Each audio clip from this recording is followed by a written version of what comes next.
নমস্কাৰ। এটি গল্প, নাম লকডাউন। আকৌ লকডাউন, কি হ'ব আৰু নাজানো। বেমাৰৰ পৰা বাচিম ঠিকেই, কিন্তু কথাকেইটা নিজকে কোৱা দি মাকৰ আগত শুনালে ৰক্তিমে। এটা সাধাৰণ পৰিয়ালৰ ল'ৰা ৰক্তিম। বহু কষ্টেৰে পঢ়া শুনা কৰিছে, চাকৰিৰ পাছত ঘূৰিছে, যদিও লাভ নাই। এতিয়া এখন দোকানৰ কৰ্মচাৰী। লকডাউন হ'লে দোকান বন্ধ হ'ব। তাৰ দৰমহাকেইটাই কোনোমতে যোৰা টাপলি মাৰি ঘৰখন চলাই আছিল। এতিয়া দৰমহা নাপালে ঘৰ কেনেকৈ চলিব? ৰক্তিমৰ মনটো উদাস হৈ পৰিল। কেতিয়াবা তাৰ নিজৰ ভাগ্যখনলৈ ঘৃণা উপজে। তৎমুহূৰ্ততে সি পুনৰ ৰিলেক্স হ'বলৈ চেষ্টা কৰে। দুখীয়াৰ দুখ কোনোদিন নুগুচে। বেমাৰত বাচিম, কিন্তু নাখাইনো কিমান দিন থাকিম। ভাতৰ পাতত বহি যেতিয়া সুদা ভাতকেইটা মাকে মুখলৈ নিউ নিউকৈ থেৰু কেৰু কৰি থাকে, তেতিয়া তাৰ মন যায় সকলো সুস্বাদু খাদ্যৰে থালখন ভৰাই দিবলৈ। কিন্তু উপায় নাই। মাকৰ ওচৰৰ পৰা খকৰ মকৰকৈ ভাতকেইটা পেটত ভৰাই সি আঁতৰি আহিব বিচাৰে। কেতিয়াবা এনে হয়, কিহেৰে দালি বনাইছিল, কিহেৰনো ভাজি আছিল সি পাহৰিয়ে যায়। মাকক কেতিয়াও সি প্ৰকাশ কৰিব নোৱাৰে তাৰ মানসিক অৱস্থা। মাকে জানিলে মনত কষ্ট পাব। কিমাননো কষ্ট খাব এই মানুহজনীয়ে। জনা হোৱাৰে পৰা সি দেখিছে মানুহজনীৰ জীৱনত সুখৰ ৰেঙনি বহু দুৰ্লভ। পৰা হ'লে সুখেৰে মাকৰ আঁচল ভৰাই দিলেহেঁতেন, কিন্তু জীৱনটো সঁচাকৈ ইমান জটিল বুলি গমেই পোৱা নাছিল। হয়তো গম নাপালেহেঁতেন যদিহে কৰোণাই আক্ৰমণ নকৰিলহেঁতেন। পুনৰ লকডাউনৰ পাছতে দোকানখনৰ কামটো সি হেৰুৱালে। এতিয়া কি হ'ব? নিৰুত্তৰ সি। লকডাউনৰ সময়খিনিত চাকৰি কৰা ব্যক্তিসকলে এনজয় কৰিছিল। দুখীয়াসকলক সকলোৱে দান কৰিছে, আৰু আমাৰ দৰে এচামে মাত্ৰ অপেক্ষা কৰিছে কেতিয়া ভাল দিন আহিব। কেতিয়াবা ভাৱ হয়, কৰোণা নাম লৈ এচাম লোকে মাত্ৰ সুবিধা আদায় কৰিছে।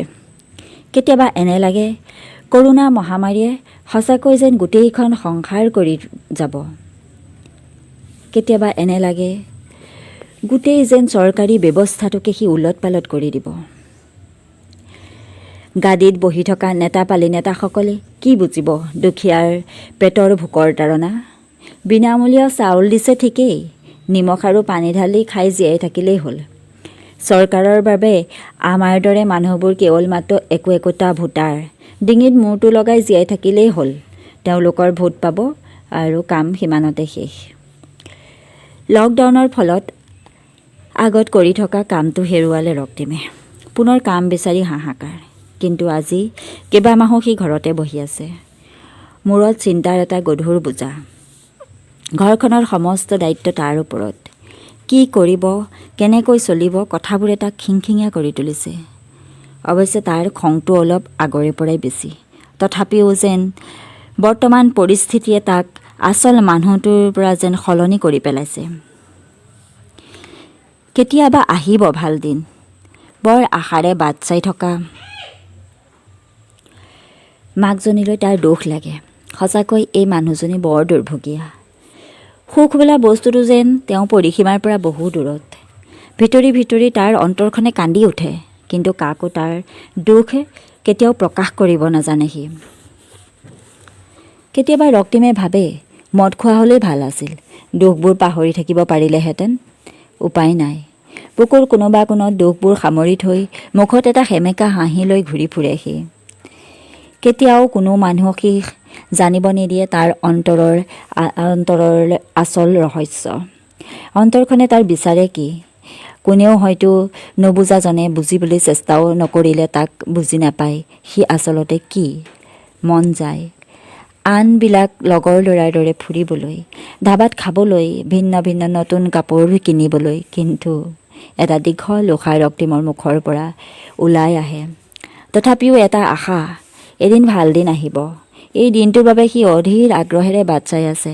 সি জানে ভগৱান ইমান নিষ্ঠুৰ নহয়, নিষ্ঠুৰ হ'ব নোৱাৰে। নিশ্চয় তাৰ বাবেও ভগৱানে কিবা এটা চিন্তা কৰি থৈছে। কিন্তু সেই চিন্তাৰ ওৰ কেতিয়া পৰিব সেয়েহে সি ভাবি চিন্তি উপায়হীন হৈছে। এই যে মহামাৰী কৰোণাই যেনে সকলো শেষ কৰিহে দম ল'ব। ৰক্তিমে হাৰ নামানে, আগুৱাই যাব। এদিন সি সফল হ'ব। সেই নীৰৱে সহ্য কৰি গৈ আছে।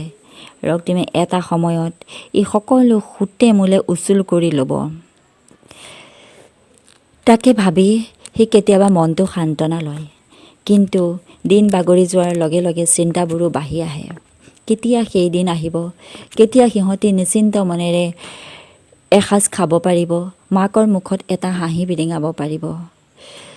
লকডাউন সামৰণি মাৰিলেও তাৰ বস্তুৰে যিহে দাম, জুই চাই দাম, বজাৰলৈ গ'লে তাৰে মাথাই কাম নকৰা হয়। কি কৰিব, কেনেকৈ চলিব, হাতত নাই কাম। এই পৰিস্থিতি মানুহক কোনফালে গতি কৰাইছে সি একো বুজিব পৰা নাই। কিন্তু সি নিজৰ কৰ্মসংস্থাপনৰ এটা ব্যৱস্থা কৰিব ল'ব পৰা হ'লে বাকীখিনি বাৰু যেই নহওক, কিন্তু তাকো একো কৰিব পৰা নাই। কেতিয়া হ'ব, কেনেকৈ হ'ব তাকে লৈ সি মাত্ৰ ভাবিছে আৰু ভাবিছে। ধন্যবাদ। ভাবকচোন, এটা সঁচা কাহিনী নিশ্চয় আপোনালোকেও বুজিব পাৰিছে। প্ৰায়বিলাক মধ্যবিত্ত মানুহৰ ঘৰতেই এনে পৰিস্থিতিৰ সৃষ্টি হৈছে। গতিকে আমি বাৰু আশা নকৰোঁনে এনে এটা দিন আহক, যিটো দিনত আমি সকলোৱে হাঁহি ফূৰ্তিৰে আনন্দ মনেৰে থাকিব পাৰোঁ, তাৰ কামনাৰে। আশা কৰোঁ আপোনালোকে শুনি ভাল পাইছে আৰু শুনিবৰ বাবে মোৰ চেনেলটো ছাবস্ক্ৰাইব কৰি ল'ব। ধন্যবাদ।